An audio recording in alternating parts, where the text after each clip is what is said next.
Hello and welcome to Exploring Entrepreneurship with myself, Manish Joshi, Chief Executive of Strathclyde Students' Union. In this episode of Exploring Entrepreneurship, I'm delighted to be joined by Rebecca Pick, founder and CEO of Pick Protection. Rebecca studied Business Enterprise and Marketing at the University of Strathclyde and graduated in 2015. The same year she won the undergraduate Santander University's Entrepreneurship Award for her personal safety alarm company, Pick Protection. Pick Protection started when, after hearing of a horrifying incident in the apartment complex where she lived, Rebecca had an idea for a wearable personal attack alarm that would help keep people safe by guaranteeing a response. Rebecca took the idea forward and developed a proof of concept. The idea gained traction, and from there, Pick Protection was born. After raising over £1 million of funding, the Pick Protection team then expanded to become a powerhouse of technical excellence and business experience. Welcome, Rebecca, and thank you for joining us today. Thank you, Manish. Thanks for having me. Yeah, and it's good to reconnect. I've known you for about 7 or 8 years, I think we were saying. You gave me some fantastic help in the early days, so it's lovely to see you again. Kind of you to say, and I think we have a few shared friends and contacts in common, so it's really, really good to have you with us today. I guess I know lots about your story and your journey, but can you just tell us a bit about yourself and how you've ended up becoming such a successful and innovative entrepreneur? Oh, thank you very much. So it's all down to, a lot down to the University of Strathclyde, the fantastic ecosystem around Glasgow and Scotland for helping start businesses. But as you said, I had the idea when I was at uni in my third year of the business degree, and I just had this idea that we should all have some type of alarm on us that if we activate it, we will get a response. And I went to at the time it was called the Strathclyde Entrepreneurial Network, engaged with a business advisor there who was really encouraging, helped me put together a bit of a business plan, do my market research, pointed me in the direction of other people that could help. And it really kind of went from there. I entered a few early stage competitions. One was the Scottish Institute for Enterprise, and I won my first £1,000, which was really exciting. Put that into developing a prototype, and then won a few more competitions, Santander, Converge Challenge, which are all just really good for building your credibility, helping kind of just expand your network as well. And then before I knew it, through the Strathclyde Entrepreneurial Network, a lady called Jill McCauley, who's part of the network there, is the head of Gabriel, an angel investment syndicate. She asked me if I wanted to pitch for investment, and I couldn't believe that was even an option. So I said yes. I pitched, got my first investment that hit the bank when I graduated, so I just thought, that's it, I'm going to go all in, see if I can make Pick Protection into a business, take this alarm to market, and that was the start of it. Since then, we've raised another 3 rounds of investment, changed direction a little bit to be more down the corporate line, so now helping to keep employees safe. But we've got some fantastic customers. We've got Santander, RBS, British Red Cross, who are now just really trying to grow the business and just help keep people safe. Sounds amazing. And I think one of those customers is the University of Strathclyde as well. And so they've recently launched the Strathclyde SOS personal alarm, which is powered by Pick Protection. So talk us through Strathclyde SOS for those of us that aren't familiar with it. And what did it feel like, I guess, from your perspective, to come back here again with a product that people helped you develop and being able to actually provide a service to the university community? Do you know, I couldn't be more delighted that we've got our product into Strathclyde, because that's where it started. I started the business because I wanted to help keep students safe predominantly. So Strathclyde SOS is an app that all students can download on their phones for free. They just need to go and sign up to a form that will be advertised in different places. Say they want it, they can download the app. It then basically just gives them a panic button. So they press and hold this button down for 2 seconds and it will go through to Strathclyde security. So it could be that maybe they're feeling uncomfortable in a situation, they might be feeling threatened, whatever the situation is, and they shouldn't wait for it to escalate. If the moment they feel slightly threatened or uncomfortable, press this button. It opens up a 2-way audio call with the security team. It sends them through the GPS location if they're within the Strathclyde campus, and then they'll come to their response if that's required. So it really is just about keeping people safe, getting them the response as soon as we can, as soon as they need it. Yeah. If they're outside of the campus area, it will just redirect them to, I think it's 101, their non-emergency number. Okay. But there is all the details on a video that people can watch. Right, okay, so that's great, and I think, you know, one of the things is people return back to campus, back to in-person teaching, back to hopefully what's a very normal university experience and university life is safety. I think it's paramount for the students, I think it's paramount for their families and, you know, people who they're away from. So I think having something like this hopefully helps to provide a level of comfort, but also I think in terms of response times and being able to address issues that, you know, I think sometimes it's not always the worst case scenario you're thinking about that we would often think about. I think it's sometimes just those low level things that you might not report, but actually having the ability to get an intervention is going to be so critical for people. Definitely. I think you're right, a big piece of it is peace of mind. Yeah. Just knowing that if anything should happen, you've got a button there, you can press it ASAP. And for the likes of freshers that are just coming in, maybe just moving to Glasgow, hopefully it is something that they never have to use, but just that it's in their pocket is a good thing. And there's no cost for that, is there, for the student? No, absolutely free of charge. Okay, so that's great, that's really good to hear. And you mentioned at the start, obviously you worked with the Strathclyde Enterprise Network at the time, which is kind of part now of Strathclyde Inspire. So can you tell us what the experience was like and how the team helped you develop the idea a bit more from obviously just coming and having a meeting, because there's obviously a process there, but just talk us through a bit more of that. Yeah, you know, it was just a fantastic experience to be part of. When I started talking to the business advisor, that was very much a process of having a meeting, getting some help, getting some advice, things that I could go away, work on, come back to, and it was a really good sort of moulding process. And then as I made a bit of progress, I got my business plan together, I won some competitions, really started to make it look like I had at least the start of a business. They had a program called the Rising Stars. So I applied for that, was given a space. I think there was 4 of us at the time, which is like 4 businesses that, you know, Strathclyde kind of publicly back. They give you free office space, access to the network, all that kind of really good stuff. Which was just brilliant because it meant I was in a shared environment with people doing the same things.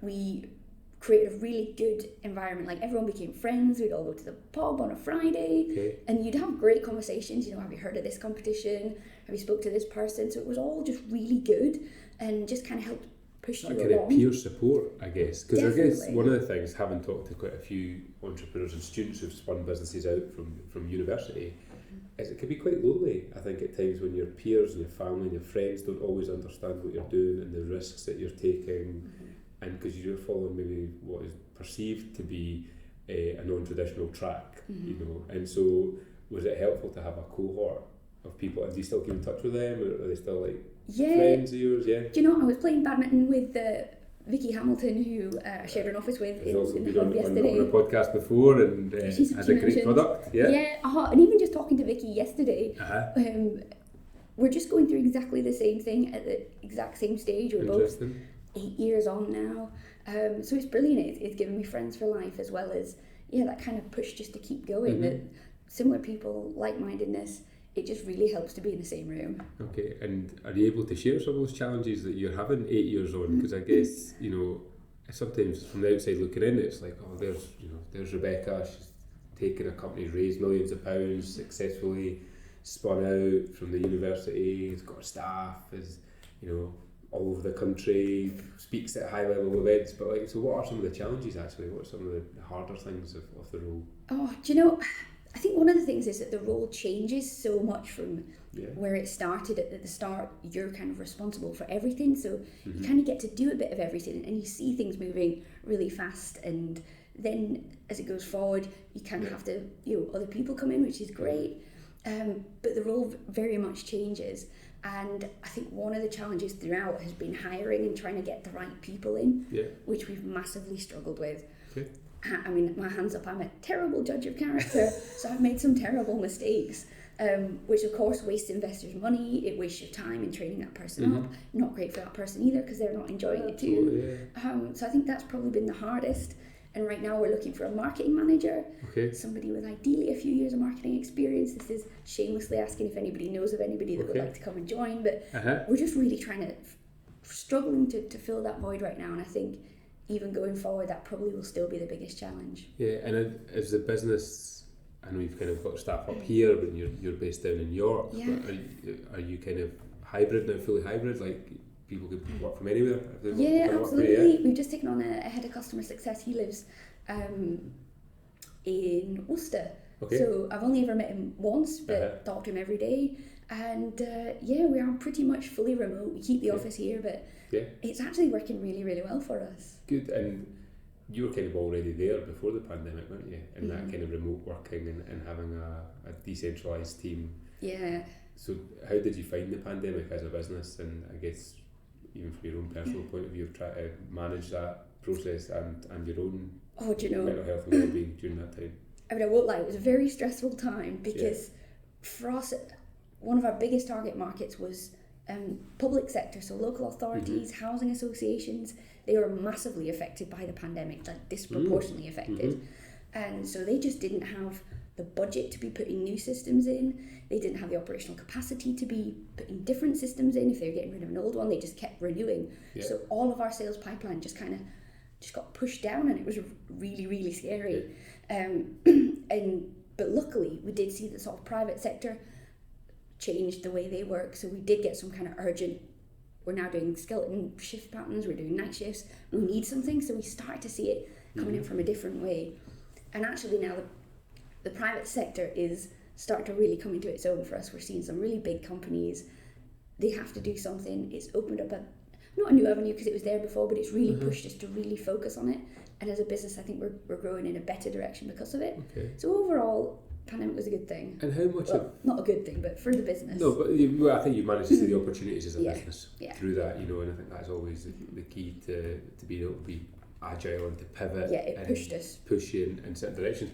How much do you think things like the Me Too movement and just some of the tragic cases that we've seen of women's safety in particular, but how much of that do you think has been a factor in organisations having to really rethink and step up what they're doing around personal safety for members of staff? Do you think it's had an impact on what you do? Yeah, I actually think it really does. We've started to see more and more organisations not just protecting their most highest risk employees, but actually starting to think.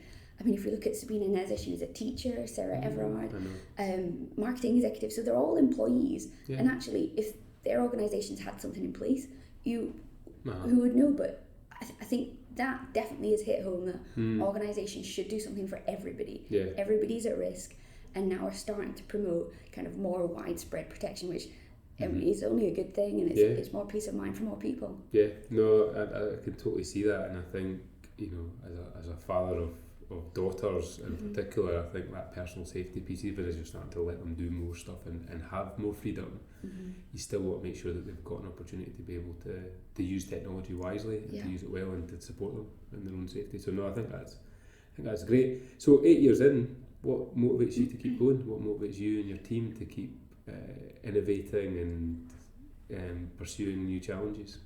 Do you know, I think one of the biggest things for us is the customer feedback that we get. And we had one of our customer organisations probably a couple of months ago, somebody was pulled a gun on. They used our application and it worked. And that's here in the UK, yeah? Yes. Okay. So we were absolutely delighted. I mean, you can't really have more of a reason to get up and go to work than actually we're really helping people when they really, really need it. So for us, that was all brilliant. What else? I think the team as well. And we've got such a fantastic team. You know Les. Yes, he's brilliant. And I think when we all get in one room, it is quite exciting. We have some really good brainstorms. What we can do with the technology, like our product roadmap is really exciting. Like we've got some really good stuff in the pipeline. Right. So yeah, it's just exciting just to see what the potential is. It's there's a lot that we can do. And is that stuff that you're developing in-house as well as partnerships and various other avenues that you're pursuing? So we've got obviously our in-house development team are fantastic, and if you spoke to Les, he may have mentioned some of the partnerships with some multinational companies, which could really open up some big doors, great route to market for us. Really help us scale. So it's an exciting time. And is that the plan then, scaling up and expanding to a more global market base? Absolutely. Is that the direction of travel and trajectory for you? Definitely, just really focusing on the technology that we've got. I think we really can kind of dominate in that area. We can be the kind of leading technology player with what we've got in the pipeline. Well, that is exciting, isn't it? Yeah. And you mentioned badminton earlier on, so what else do you do to kind of de-stress and, you know, make sure that you're not 24/7 on the business? Yeah, I think it is good to have a balance, and so I'm part of the, now I moved down to Yorkshire, part of the Harrogate Raiders basketball team, which is fun. Very good. Yeah, that's always like basketball. Yeah. Go to the gym. On the other side of the really unhealthy side, I do love a good drink and a socialise. So just a bit of all sorts really, but I do think it is important. Like I always try to, if I can, get my work done during the week so that I can have the weekends and just relax. Well, and I remember, like, I was going to say we share a love of Cascada, but certainly you have a love of Cascada, and you always tell me that we should put Cascada on in the student union, and for students of a particular vintage, I think we did put Cascada on for many years. What do you mean a particular vintage? Well, certainly, we've not I had remember much you activity. loved it that night as well. Well, it was a good night, Becca, but yeah, I think you're totally right on that, like having a balance, and I think that's been a challenge for people over the last couple of years, because I think a lot of people have just thrown themselves into work because there wasn't anything else to do. Yeah. So it's like rediscovering that. And in terms of, like, you know, it's been a while since you were here, and you've had a great journey since then. But what is some of the advice you would give to somebody, a first year who's come in with maybe an idea or a kernel of an idea? What's some of the advice you would give to people? Do you know what, I would just say, if they're a student of Strathclyde, reach out to Strathclyde Inspire and don't wait, because it takes so much longer than you think to get a business up and running. And being a student is perfect timing. Like, I'm so glad it happened to me when it did, because I didn't have, you know, another job that I had to worry about doing it at the same time as. You obviously have your studies, but it's not like you'd have to leave your job to go and pursue a business. Like, you can do it both at the same time, so it's really low risk. You're in the perfect environment with loads of different networks that you can access, so much support for students. So I would definitely say go and get a meeting with a business advisor, go to as many networking events as you possibly can. And I think quite a few people, when they first have an idea, are quite scared of sharing it, whether that's because they're scared somebody might steal their idea, or they'll just laugh at it. But I think on this sort of stealing the idea, as long as you're talking about the benefits of it rather than what it actually is and how it actually works, that's probably enough to get you by. And the more people that you share it with, the more you can hone your idea, take their feedback, get it better and better. So just start, and it's a fantastic place to do it here. Yeah, and I know with yourself, like, your passion and your enthusiasm was so infectious that people couldn't help but want to get involved with you and help you and support you. And I think you've had a lot of great supporters, and like many of us kind of still are on the sidelines and are always, you know, really encouraged to see how well you are doing. But, you know, I think part of that was just, I think you were yourself. You were always yourself, and I think you were always really passionate about pet protection and the product, and I think that was infectious. Thank you. Joe, it's definitely a thing at Strathclyde though, because everyone in the Enterprise Hub, everyone had a great idea. Everyone just was so passionate and enthusiastic about it, and that will come through everyone else that's got the same idea. And with people being so willing to help, it is really like an infectious thing. Like, you just get sucked in, and it was the best thing that I've ever done. So if anyone has an idea, they should just do it. And were there any kind of red lines or non-negotiables when it came to starting your business that you were like, right, I'm not prepared to compromise on X, Y, or Z? I think the one thing that's really key to have is purpose. So knowing what you want to achieve with your business. And for me, it was keeping people safe. Like, that was the kind of reason for doing it. And for me, we'd sort of changed target market of predominantly females that might have been in difficult situations, to then targeted more corporate customers.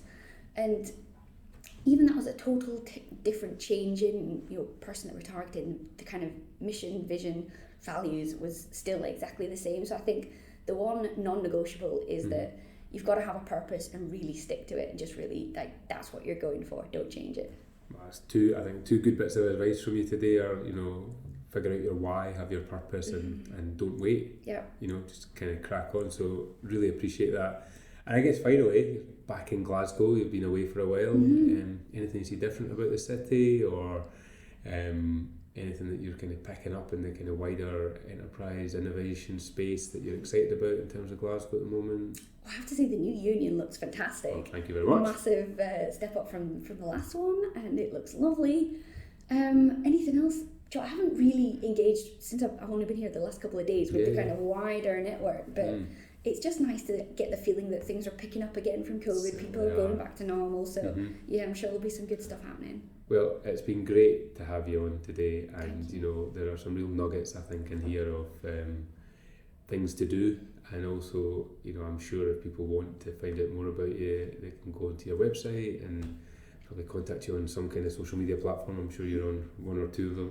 Yeah, definitely. And if anybody does want to know more about the Strathclyde SOS system, if they just Google Strathclyde SOS, there's a webpage. It tells them all about it. There's a video, and I hope that they get the peace of mind from using it. And that's Google and Google, Android, Apple, iOS and Android. everything. Yeah. So you can get it. So there's really no excuse. And I think we'll definitely try and support a bit of a campaign around that, so people are ready, SOS ready for the start of the next semester. That would be brilliant, Manish. Thank you so much. No worries, Becky. Thank you for coming to speak to us today. And that's it for this episode of Exploring Entrepreneurship. Thank you for joining us. And to find out more about Strathclyde Inspire and our Exploring Entrepreneurship series, please follow us on Instagram, LinkedIn and Twitter, or search for Strathclyde Inspire on the University of Strathclyde website. Thank you.